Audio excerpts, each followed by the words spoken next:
Mé jméno je Pavel Minář a v tomto videu vám ukáži, proč uživatelé Google Workspace nemohou editovat svoji profilovou fotku. Přátelé, pokud máte Google Workspace čerstvě nastavený a vaši uživatelé se snaží editovat profilovou fotku, tak to nepůjde. Google tady píše, že profilový obrázek uživatele spravuje vaše organizace. Tohle je standardní nastavení Google Workspace. Uživatelé si nemohou měnit profilové fotky, tu profilovou fotku může nastavit pouze administrátor. Je to možná proto, aby třeba ve velkých korporacích si nějaký poťouchlý uživatel nenastavoval nevhodné profilové fotky.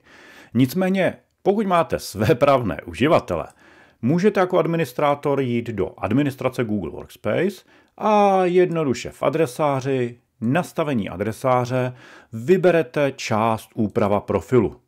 No a tady už můžu povolit, že uživatelé si můžou editovat profilovou fotku, že si mohou měnit třeba pohlaví, že si mohou nastavit vlastní narozeniny a podobně. Já dám jen tu profilovou fotku, tady si se posunu, uložím celé to nastavení.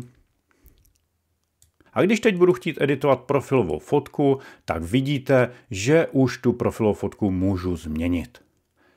Dámy a pánové, my jsme si v tomto videu ukázali, že standardní nastavení Google Workspace neumožňuje koncovým uživatelům měnit profilovku, ale jako administrátor tuhle možnost můžete povolit.